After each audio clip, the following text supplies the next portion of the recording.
today because yeah. So the reason why we are recording is I think Shubh Krishna Prabhu, because there are two more people that are going to join, so he's just giving them the recording so they can catch up and then we can Oh, start. great idea.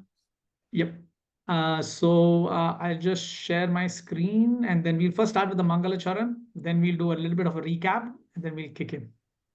So let me share my screen. Let's see if this works. Share. Yes. That should be on now. Okay, good. So again, just a reminder, Mangala Charana means to actually, to do auspicious invocations. And the purpose of doing this is to get our mindset all leveled up. Like I said, my son, just today morning he got fever.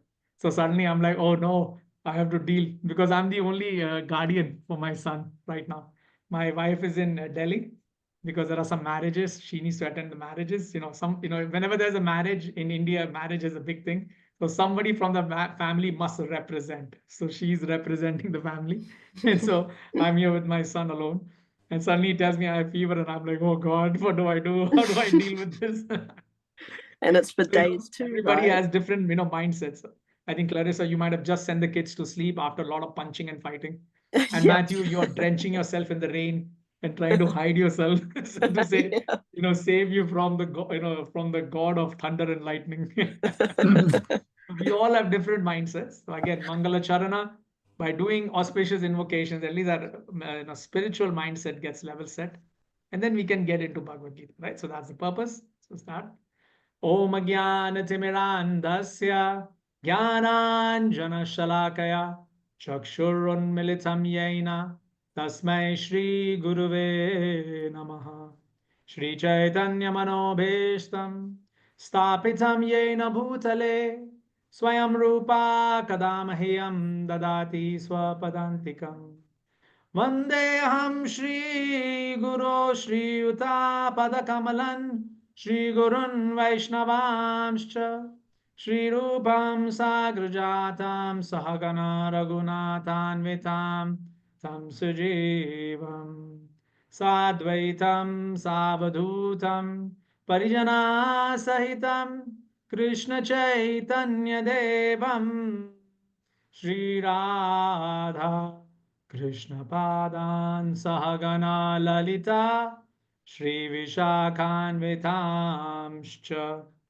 He Krishna Karuna Sindhu Dinabandhu Jagatpate Gopesh Gopika Kanta Radha Kanta Namostute Tapta Kanchana Gaurangi Radhe Vrindavaneshwari Vrishabhanusute Devi Pranamami Hari Priye Vangsha Kalpatarubhyascha Kripa Sindhubhya eva cha Patitanam Pavanebhyo Vaishnavebhyo Namo Namaha Jaya Shri Krishna Chaitanya Prabhu Nityananda Shri Advaita Gadadhar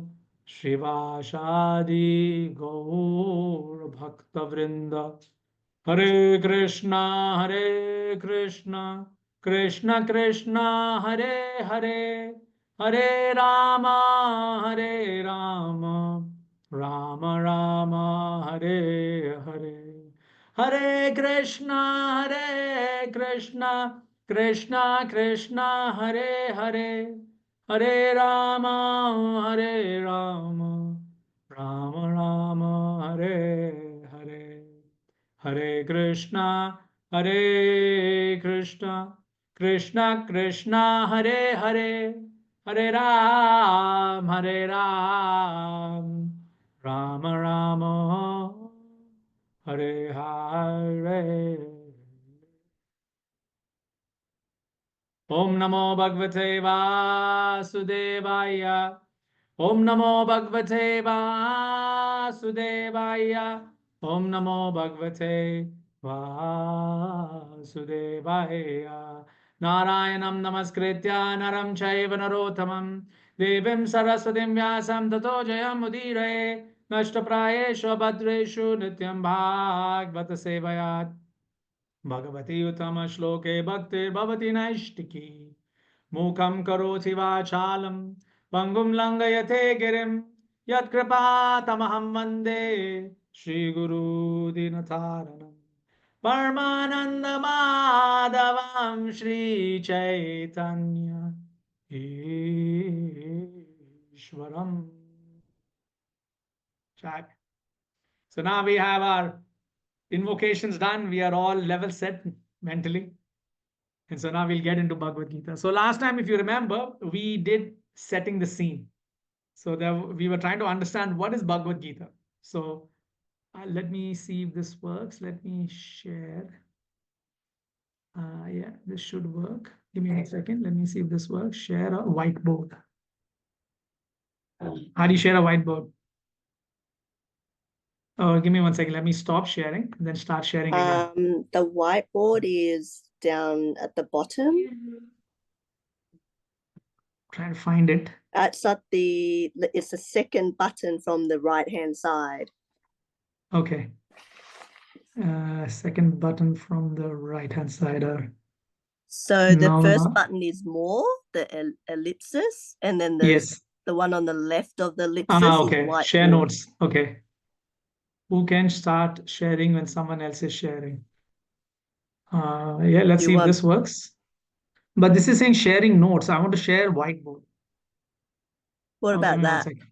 Oh, yeah, here you go. Voila. Thanks, Clarice. Champion. Okay, thank you. Let's use your board. That's simpler. Okay. Can I write on your board? Yes, I can. So let me erase that out. Good. Okay. So in setting the scene, we learn about, where's text box? Here you go, text. We learn that there is a family called the Kuru. K-U-R-U, Kuru dynasty. All right. This is the core family. Okay. All right. The nice big family in the center box. So we remember this, right? And then coming out from them are, oh, sorry, give me 1 second. That didn't work out the way I wanted it to. Give another box. Sorry, another text box. And then from the Kuru dynasty, we get two sides. We get the Pandavas, and we get the do text box again. Kauravas. Right. So these are the two sides. All right. From here we get Pandavas, and then we also get the Kauravas. So they are the two ends of the same tree. Okay. And then in the Pandavas, the key person that we'll always be hearing about is Arjuna. He's a key personality in Bhagavad Gita. I'm just talking Bhagavad Gita. And then the key person we'll always hear from the, yes, correct, is Duryodhana. All right. So this is the family tree. Like in our conversation, this is what we are discussing. And so these will be all the personalities you'll hear a lot in Bhagavad Gita. So I thought let's just draw it out so we'll always remember who's who. Okay.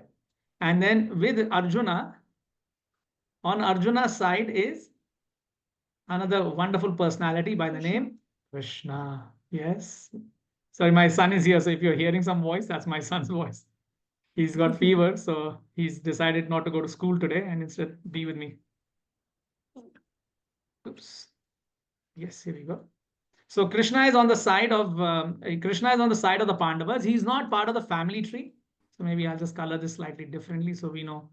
Wasn't he he's a cousin, but he's like that. He's a Kauravas cousin as well. He's related to the Kuru dynasty. Krishna is related to the Kuru dynasty, but yes, Pandu's sister is Krishna. So in that sense, yes, he's related to everyone in the Kuru dynasty. And then from Duryodhan, we'll see Duryodhan's father's name. So correct. Dhritarashtra. And so he is the father of Duryodhana, part of the same family. He's a Kaurava family, right? And Dhritarashtra's his charioteer right? So, because in the olden times, they used to run the actual, they used to, what do you call, they used to run the, what do you call, old chariots. So then Sanjaya is his charioteer. So in Bhagavad Gita, these are the names you will hear a lot: Arjuna, Krishna, Duryodhan, Dhritarash, Sanjaya, right? So these names is something that commonly we should get accustomed to. Okay, Dhritarashtra is Duryodhan's father. Sanjaya is Dhritarashtra's charioteer, so not his son. So maybe I'll just put this up like this. Oh, that didn't work nicely. So Did you put it a different color? no, I just put like that, right? Simpler, right? So Sanjaya works with Dhritarashtra, right? And so this is the central theme of our Bhagavad Gita. These are the folks that will be involved in the in chapter 1. So in chapter 1, we will hear their names a lot. And then from chapter 2 onwards, these will be the only two characters that we'll be focused on, right? We'll not worry too much about the other guys, right? So, but in the beginning, this is our understanding, okay? So the scene is set, what we taught from last time, there is Kuru, there are the Pandavas, there are the Kauravas, and we know Kauravas of, Pandavas was, the son was Pandu, and the Kaurava side was Dhritarashtra. And then we realized that Pandu actually was anointed as the king, but then because he wanted to go to the forest and he wanted to live in life of a mendicant, so then he appointed Dhritarashtra as acting king while he was meditating in the forest. But while he was meditating in the forest, Pandu died. And then since Pandu died, then since then Dhritarashtra remained as the acting king. And his son Duryodhana naturally felt that he should become the next king. Whereas from the Pandavas, Arjuna is the middle brother, but the elder brother Yudhishthir was, everybody else supported Yudhishthir and said, no, actually, since Pandu was the actual king and Dhritarashtra was the acting king, it should be Yudhishthir that is, that should be set as the son. And anyway, Yudhishthir was the eldest of the brothers. He was even elder than Duryodhana. And he was considered the most righteous and the most principled person amongst everybody present. And so therefore even Krishna, Supreme Personality of Godhead, says that yes, actually he's very qualified. We should get Yudhishthira to be king. So this is the setting the scene, and this is where the battlefield is. So I'll just see if I can just give me 1 second. This is so we can all get our head in the right side. Oops, sorry.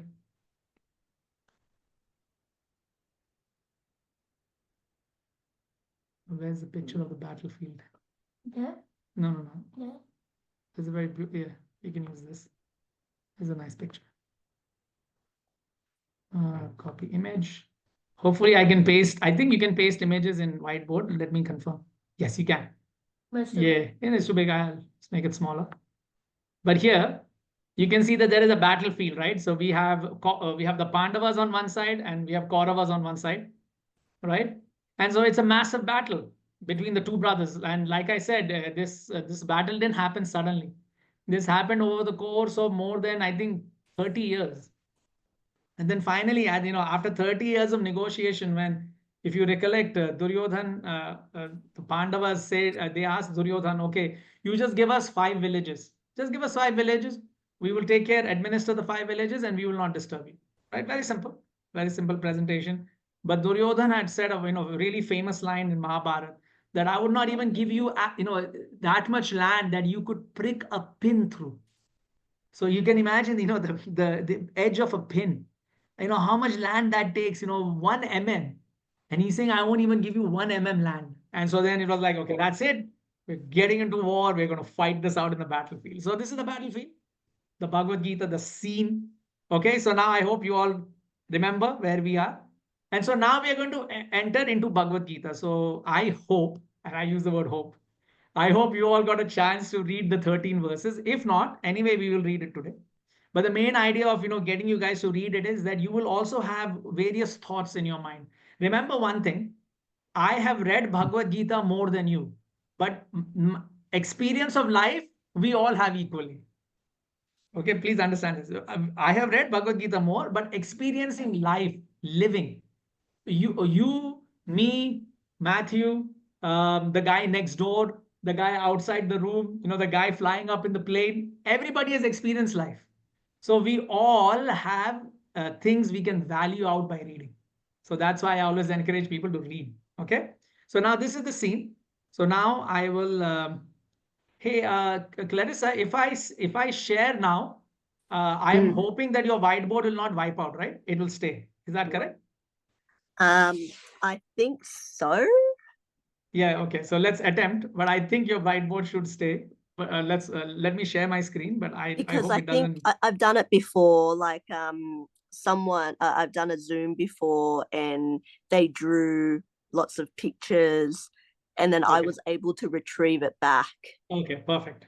Sweet. So that's good. So let's keep this. So let's keep this picture because we'll be discussing many things. We'll be writing on the board. So we'll remember these are good. The notes. When we see something, we remember. Oh yeah, this is what was discussed. Yeah. I just took a screenshot, so Oh yeah, in just in case. case. Yeah, Yeah. just in case. Okay, so let me now share the screen. Oh no, there is a way to do like in Windows you can do a screenshot. Just in Windows you can do like this one function screenshot. Okay, it's not in the print screen. Can you see that? Print screen, you can it captures the screen as a picture. Okay, yeah, so I'm just sharing my screen. Hopefully we don't lose anything else. Sharing screen will close the whiteboard. Do you want to continue? Yeah, that's fine. But then I'm pretty certain we can reopen it. Share. Okay. So now we are here in chapter 1. Okay, so scene is set. Now we are inside the chapter 1. Okay. So chapter 1 starts very wonderfully. Okay. I'll first read the Sanskrit. So I will tell you how the layout is done, how Srila Prabhupada laid it out, right? He first writes the verse, the hymn in Sanskrit. So this is Devanagari. This is the Sanskrit of the Sanskrit font. This is the way it's written in Sanskrit. Then he has written it in Roman English. So, yeah, diacritics. You're right. Yeah, diacritics. But I'm saying it's in Roman English. Like which diacritics is it's in Roman English. And so the idea of writing it like this is that any person who has an English background will be able to read the shloka, but there are some pronunciations that need to be understood. So for example, if you see R and a dot under it, dot means it should be not a full R, but it should be R. You get it? It's not R, it's R. Like you don't say you say it like almost like a quarter syllable. R. Instead of saying R, R. So dhrit. You see how this word is pronounced? Dhrit. Because there's a dot. Otherwise, if there was no dot, it'll be like dhrat. Because ra, right? Then you're saying and so when you see R, it is pronounced as R, like Ray. R-A-Y, Ray, right? The word R, Ray. So whenever you see an R-A in Sanskrit, it means R. That's how you pronounce it, R. Like, as part of Ray. And then whenever you see a dash on top of a word, it means you have to double your pronunciation. So let's say you see this, right? So remember I said RA is as R, like Ray, R-A-Y, Ray, the first part, R. But here, because there's an A on top, you say Ra, Ra. Okay. And then you see again S, then this is like S, as in sand. S-A is S, as in sand. Okay, but here there's a dot, so it's S, S. And then T is a T-A is the as in Sorry, tamarind. Raj. Sorry, Raj. I think that I can't see your screen. Oh, is it? Oh. Yeah. Okay. Let me try again sharing. Give me 1 second. Stop Matthew, sharing. can you see? I can see your screen. So you can see my screen. Yeah, I can see. When I say your screen, as in the whiteboard, I can see the whiteboard. Should I? No. I don't think. I think you should be able to see my screen now. Can you see it now? No. Oh, yes. I had to click the cross to get out of it. Yeah. Sorry. That's okay. So can you see this? Yes, now I can. Yeah, so I was just explaining that if you see a dot on the bottom in the English diacritics of Sanskrit, so like I said, when you see a dot under the T, so TA is pronounced as ta as in like tamarind, like in the word tamarind, TA you say ta, but when you see the dot again you say t. So the way you pronounce this word is Dhritarashtra. Dhritarashtra, Yeah. Uvacha. So that's how you pronounce the Sanskrit. But if you use the English, that's how you with the dots and all, that's how you end up pronouncing it. Dhritarashtra. Dhritarashtra. Yes. That's how you pronounce it. So that's the and if you have your Bhagavad Gita video, if you go towards the end, they tell you how to pronounce the words. So it gives you the idea of how to pronounce it. Yeah, you will so get I Yeah. got mine on Kindle. Oh yeah. So even if you go to Kindle, if you go towards the end, let me just see. I think it's in the glossary. Let me just confirm.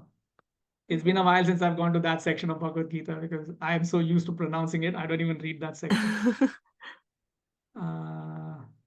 Oh no, it won't be. It won't probably be in. Maybe it's not in the online edition. But can you get Bhagavad Gita? Yes, Daddy. I'll just show it to you in a Bhagavad Gita it is, so you'll Yeah. know exactly how to pronounce the words. I think it is even in the Kindle version from a memory, even in the Kindle version. I just need to remember what it is. It's towards the end. I think it's called glossary or somewhere there. It is how to pronounce Sanskrit words. Like it gives you that. Okay. It's somewhere in that bottom last end. You can even print it out. Like Right. yeah, here you go. I will show you now. It is in the section called. I bet. I don't like that part. Where's the I haven't done. You know where it is? I'm pretty sure I know. Oh. No, these are the verses. The appendix, that's the author. Those are the references, glossaries. Keep going. Keep going. Yeah, keep. Yeah. Here you go. So show you. So if you can see this. Wait, hang on. Why camera is so funny? Oh, because I think there's a blur on. How do I get? Here you go. You can see this section. So Let it me says how to pronounce Sanskrit. So if you just go towards the end, Clarice, and just after references, yeah. okay, if you go past references, you'll see Sanskrit pronunciation guide. So it'll tell you how to pronounce the words. So it tells you how to pronounce, So when I began, I used to use this quite a lot. Like I literally just printed this page out and I used to keep it, stick it on the wall and see how to pronounce. Okay, thanks. Yeah, see you go. Thank you. Let me go get my Kindle. Yeah. So that's how. So way Srila Prabhupada does this. He's written. He wrote it in Sanskrit, and then he's written it in English for most of us because most of us are used to it. Even me, I actually read this, even though Hindi is native to me and it's my language, but this actually gets a little hard to read. This is more easier to read. Then the second thing he actually does, see, he does a synonym. So he takes each word and he says, okay, this is Dhritarashtra Vacha. What does it mean in English? It means King Dhritarashtra said. Now, the reason Srila Prabhupada did this is many people, when they would, and Srila Prabhupada wrote that in this, in the foreword of the book as well, that many times people take Bhagavad Gita and they completely ignore Krishna. They say, oh, Krishna is just an imaginary person. All of these figures, Dhritarashtra, Arjuna are imaginary. But that is actually not the fact. So what Srila Prabhupada said was, in order to dispel all these doubts, because what people would do is many people didn't know Sanskrit. So then people could just, spin up whatever, translation they wanted. So Srila Prabhupada said, no, we're going to stop this. We're going to give verbatim, word by word translations. And now that we have a word by word translation, then he gives the actual English. So you can look at this English and you can go back and see which part of the Sanskrit shloka is this translated into.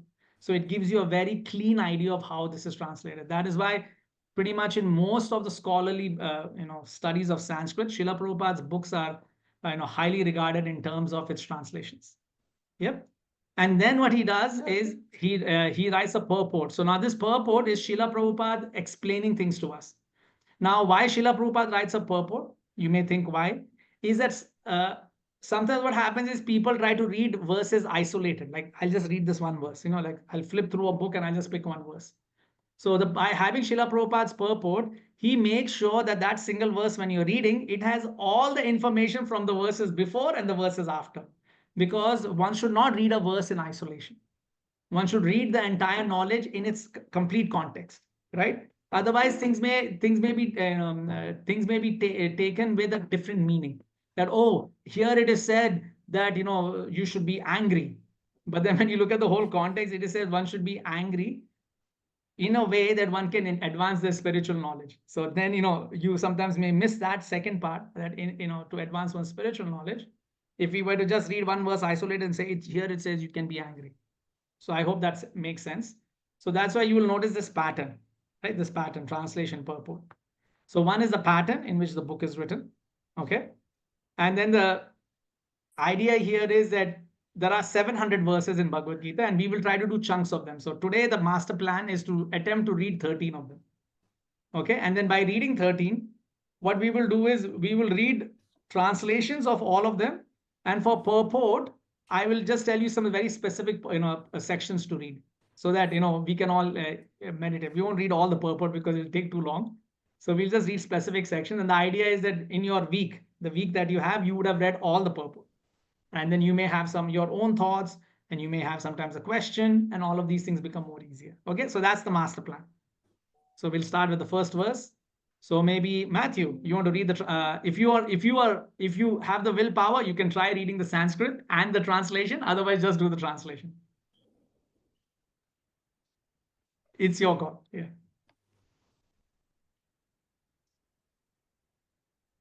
Oh, Matthew, you're in mute. Sorry, Matthew, you're in mute. We're not able to hear you. Sorry. You'll have to start again. Sorry. Oh, okay. I'd only just started, so it didn't matter. Observing the Armies, Chapter 1, verse 1. Observing the armies on the battlefield of Kurukshetra.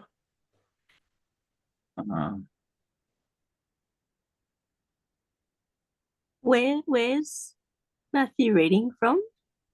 So he's reading from Chapter 1, verse 1. So he's reading from the book. I think he has a physical book. So like even I have the physical book, so I'm reading from the physical book. Right. Which is really hard to read. I've got a digital copy in front of me. I'll Yeah. Either or. Yeah. I prefer reading from the book. That's my personal preference. Yeah. So yeah, that's much easier to read on that.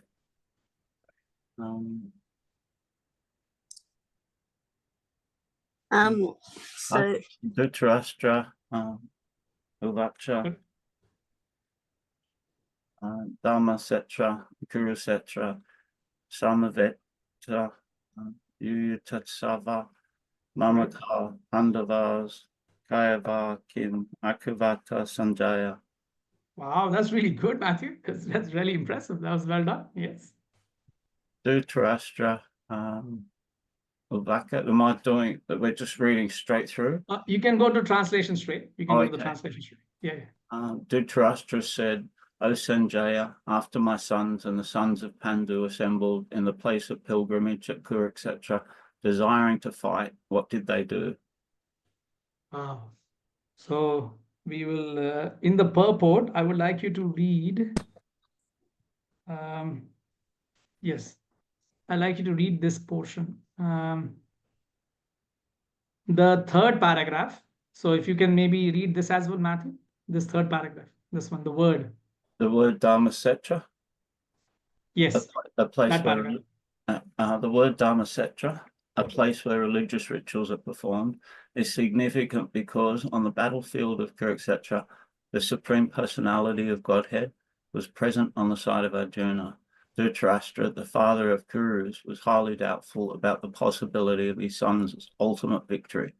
In his doubt, he inquired from his secretary Sanjaya, what did they do? He was confident that both his sons and the sons of his younger brother Pandu were assembled in that field of Kurukshetra for a determined engagement of the war. Still, his inquiry is significant.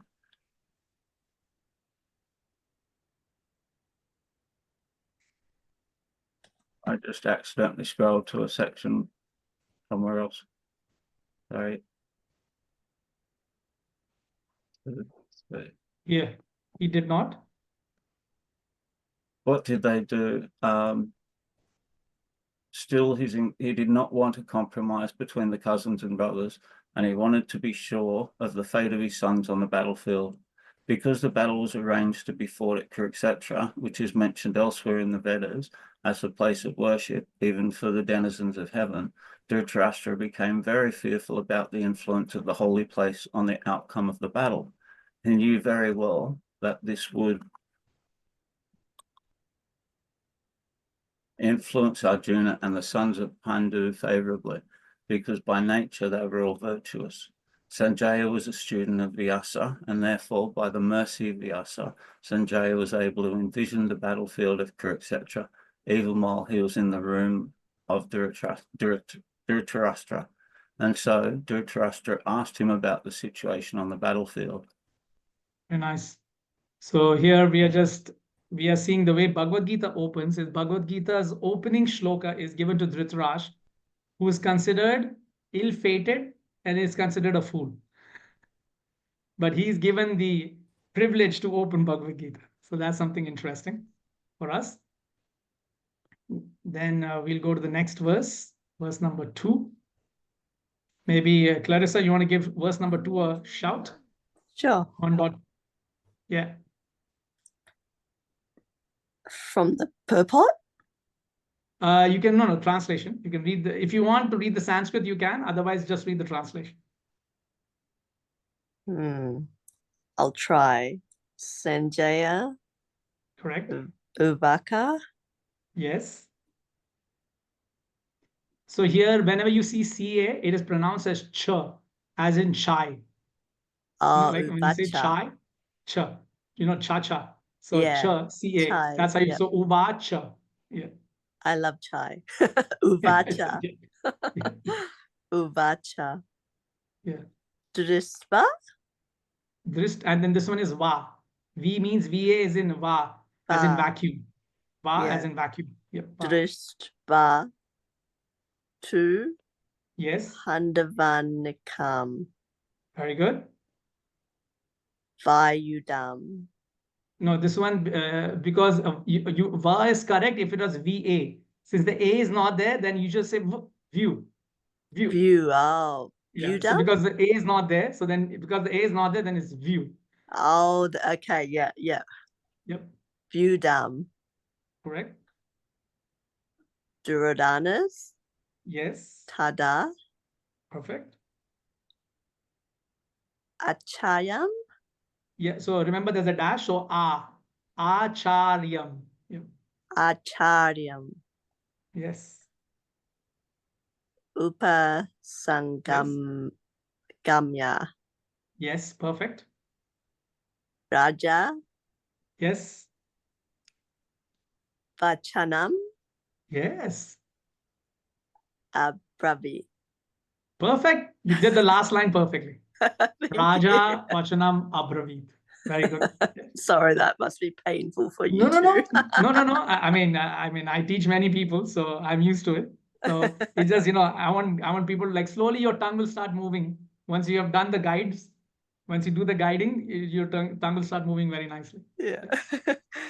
Sanjaya said, O king, after looking over the army arranged in military formation by the sons of Pandu, King Duryodhana went to his teacher and spoke the following words. Okay, very good. So we will discuss all of this. First, we are going to read and then we'll discuss. So don't worry about the discussion. We're just going to read first, so that I want you guys to first get into the habit of reading, and then we'll do the discussion as well. So now we're going to text number 3. So Matthew, you want to do text number 3? Karma Yoga? Yeah, you give it a shot. You want to do Sanskrit or you directly want to do the translation? Your call. Okay. Arjuna Avacha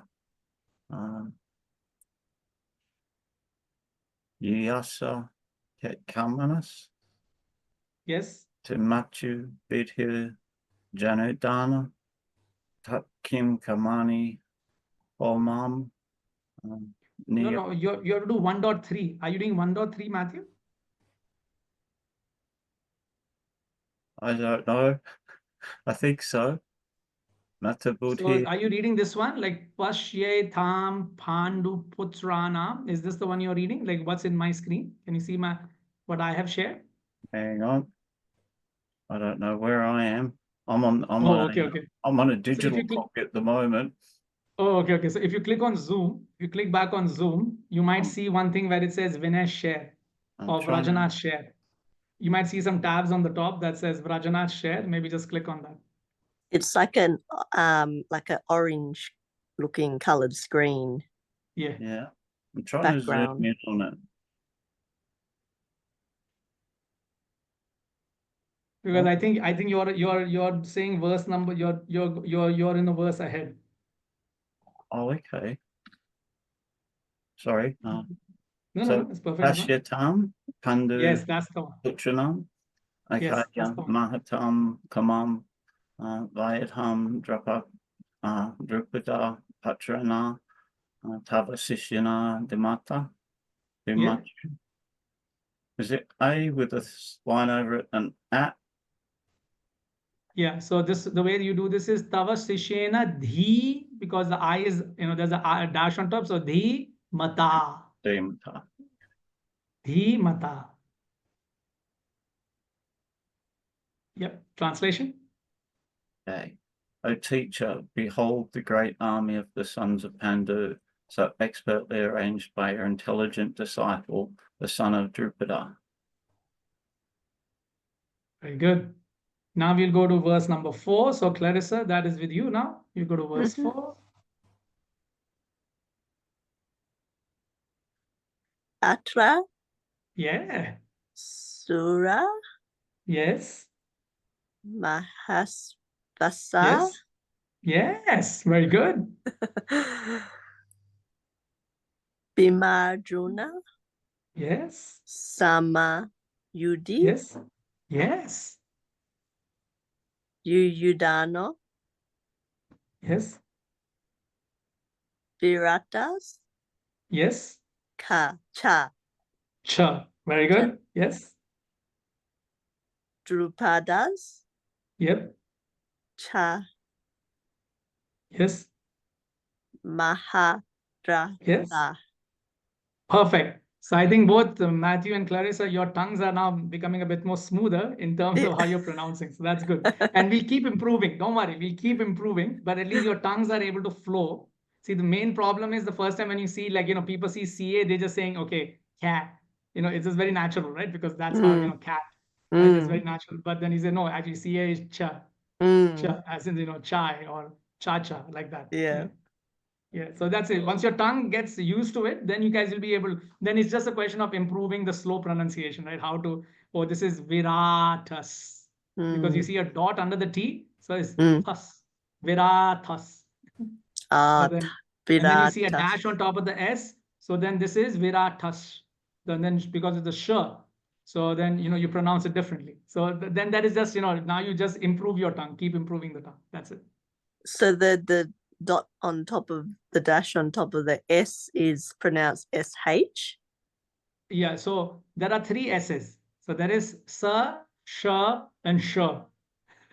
And so sa is open mouth, sa, and then you have sh, sh. So you can see how my lips are changing. Yeah. Sh, and then there is sh, and sh, the tongue goes up. So, in Sanskrit, just to give you guys a catch on Sanskrit, right? So Sanskrit alphabets, right? I'll just show you the alphabets. Let me see if I can get you the alphabets. Sanskrit alphabets. Yeah.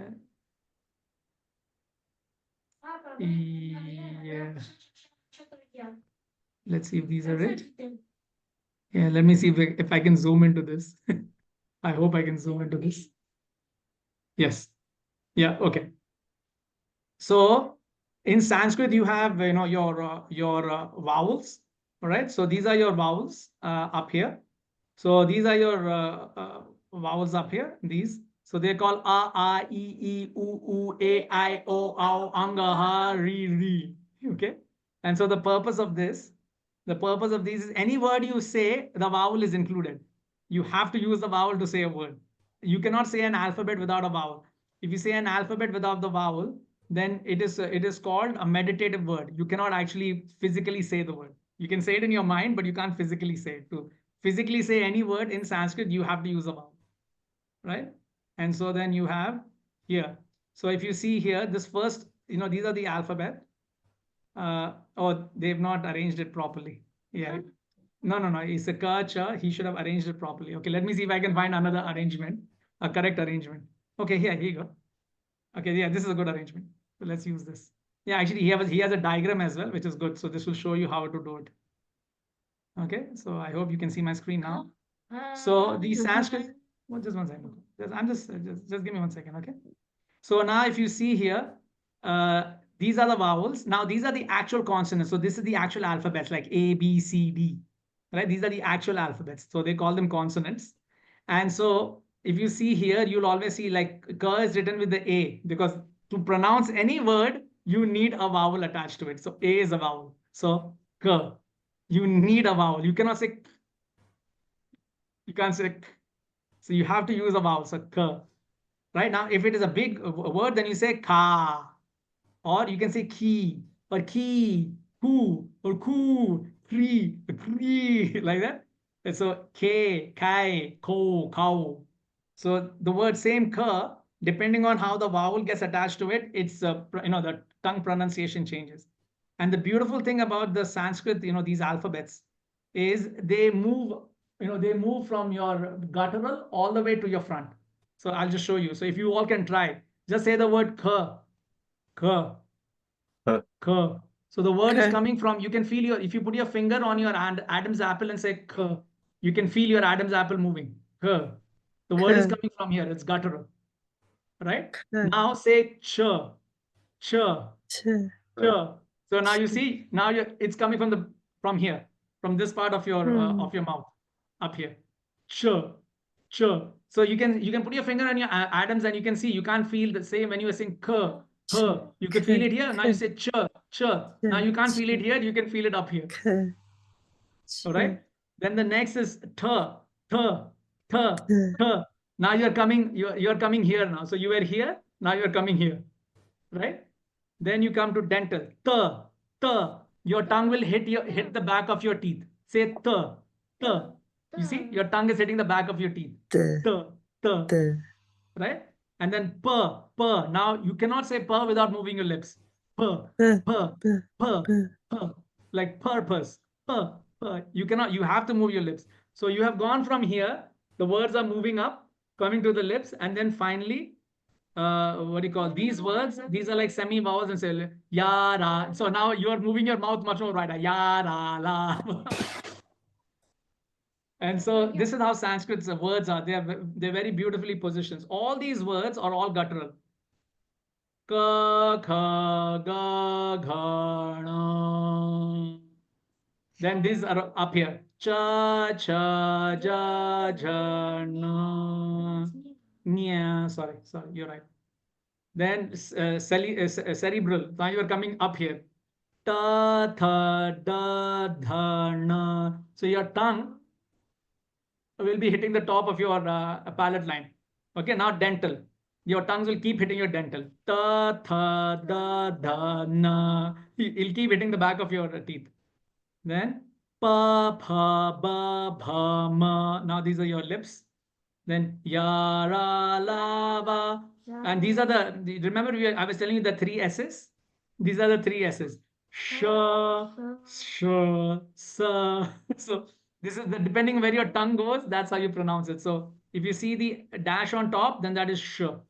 If you see the dash on the bottom, then that is sh. And if you see nothing, then it is sa. So that's how the diatrics works. Yeah. So I hope maybe it's too much information in the beginning, but as you will read, it will naturally come. Like naturally, you'll see your tongue is flowing like. So Sanskrit is very logical in the way it helps you to pronounce.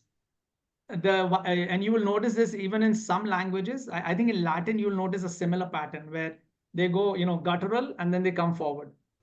You will notice this. In English, reason that you don't notice this is because English is an amalgamation of multiple languages.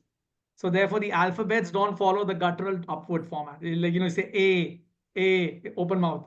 B, now you've already hit the tongue. C, now you've gone back again. D, now you've come front again. E, you've gone back again. So you see, so it doesn't follow the alphabets don't follow the principle. But that's okay, because language is an amalgamation. English is an amalgamation of multiple languages. So yeah. So in Sanskrit, however, you'll see that's why it becomes easy to teach kids Sanskrit, because you're just telling them, just repeat, ka, and they just instantly understand, I have to speak from here. Ka, ka, ka, ka. They just instantly know. You don't need to tell them. Right? So yeah. Okay, now back to what we were actually doing. Sorry, I'm just looking at the time. I think we are running out of time. Yes, we are. The dirt and the dirt, cerebrals and dentals, is that the same? No, so this is ta and this is tha. To, So just to explain, ta as in table, ta, te, no, te, ta, no, te is this one. Ta, Taser? this is table is this. So this Yeah. one is table. The ta, this is table. Ta Dharma? is tambura. You know tambura? Ta, tambura. Tambourine, ta. Yeah. So Ta- ta, and this ta- is tha as in theocracy. You know, when you say theocracy, theory, you use the word theory. So, you know, when you say THE, you know, in theories, then it's So this is that So when you say theory, you see, that is very different to when you say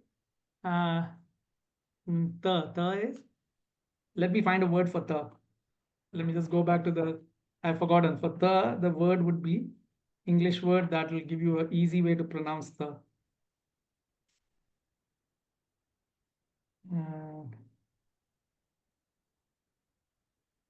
yeah, the as in tub. Tub. So you see your tongue is coming there.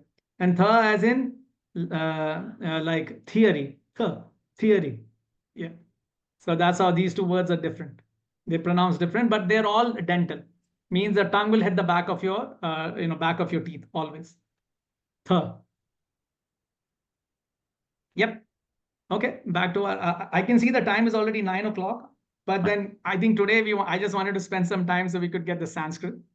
So maybe I'll just take 5 more minutes. So at least we have read 3 shlokas. So at least for the 3 shlokas, we should be able to give me 1 second. Oh, I lost my screen. Here it is. Yep.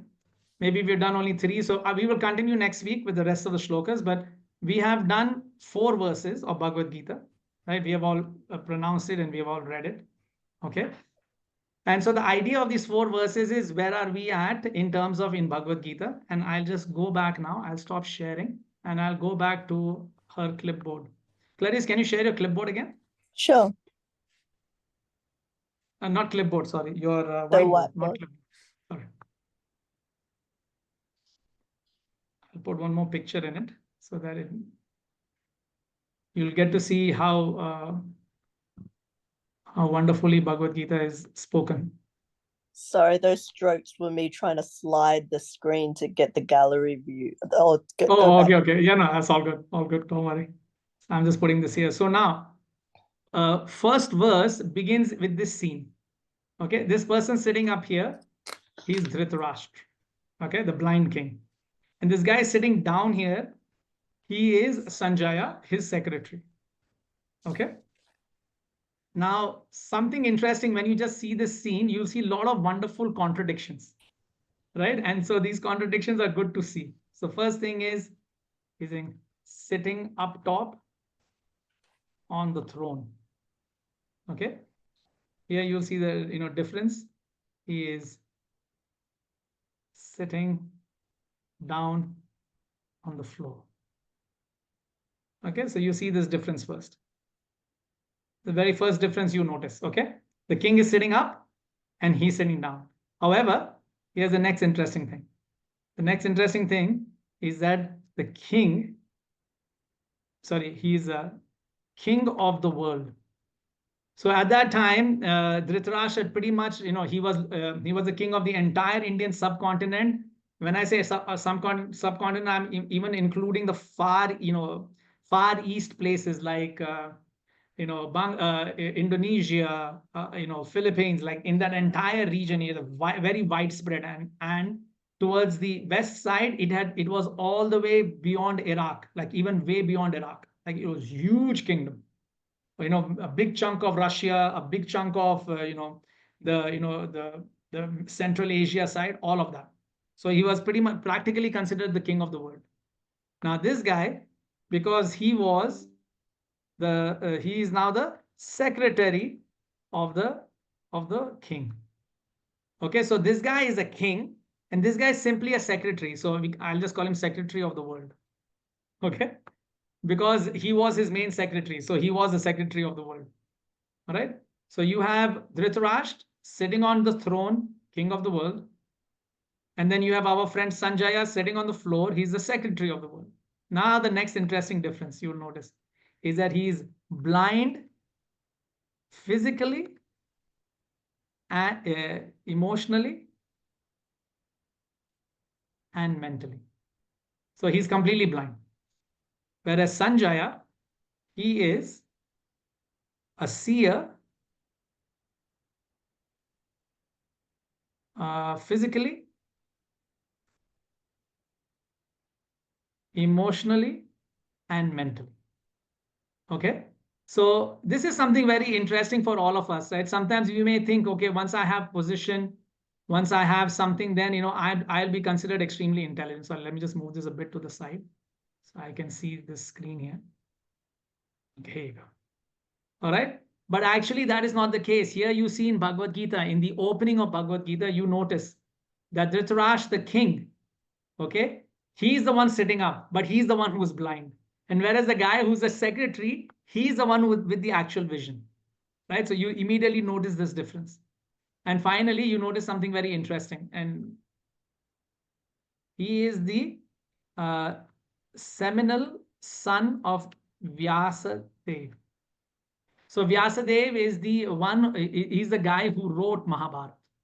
Okay. He is the seminal son of Vyasadeva. Whereas Sanjaya is the spiritual son of Vyasadeva. So the difference being, although he is a seminal son of Vyasadeva, and Vyasadeva is considered a great saint. However, he himself is a fool and he's blind. But Sanjaya, he may not be the seminal son of Vyasadeva, but he is his spiritual son because he took Vyasadeva as his guru, as his teacher. And so therefore, he is actually, a much more intelligent son than Dhritarashtra. Right? And Vyasadeva even tells Sanjaya this, that, since you are more intelligent, I will give you the vision so you can see, sitting from the palace, you will be able to see the entire war. So that's why you can see this thing here. This picture is coming up, right? And he's actually seeing the war through his, heart and vision. Whatever is happening in the war, it's all being relayed to him. And he's telling the king what is happening. So he's actually able to see physically, emotionally, and mentally, right? So this is a very nice intrigue. This is, sometimes when what happens is you may notice this situation many times in your life, that you may have your boss, right? And you may think that, well, I know more than my boss. And you can see practically here, this is happening here, that the king is blind and the secretary knows more than him. Right? Usually it should be the other way around, where the king or the person who is leading, a CEO or a director of a company, he should know more than the people. But here it's the other way around. The person, the people know more than the king. And so you might notice this in your life. And the main thing I wanted to share was, even very intelligent people have had to face this problem. So you're not alone. If you sometimes feel that my boss is a bum, yeah, think of your poor Sanjay. His his boss is completely blinded, right? So it's a tough life. So yeah, one has to learn to deal with these situations. Okay, so it is in this scene, right, that Bhagavad Gita is now being presented, right? So remember this scene of how the guy who's right on top, he, the blind king, he opens Bhagavad Gita, Dhritarashtra Vacha. That is the only verse he speaks in Bhagavad Gita. Rest, most of the times it is Sanjaya, and majority of the time it is Krishna speaking, right? So you will start noticing that it is actually the one who is actually spiritually inclined, spiritually knowledgeable. He is the person who actually has the knowledge and who can actually show the world. And it doesn't matter where he's sitting. He may be, he may be the executive head, or he may just be a normal working class person. It doesn't matter what the order is. If he has the knowledge, he is considered the most wise. Okay, so this, I hope you can start appreciating this, that don't always think that somebody who's sitting on top, he has the knowledge. That's not always true. Here, Mahabharata and Bhagavad Gita is a prime example of that. So I'll stop here for today. Clarissa, just save this whiteboard so we can maybe pick it up from tomorrow. I know we could only do one verse today. I mean, at least you guys spoke multiple verses. So at least you did that. And then, but we could only discuss one verse. But we will keep going through this process. Like I'll start drawing things up. We can, start discussing with each other about how we can better understand Bhagavad Gita. So I hope this in the beginning you might find it a bit slow, and it is slow by design, not to bore you. It is slow by design. I want you guys to start assimilating things.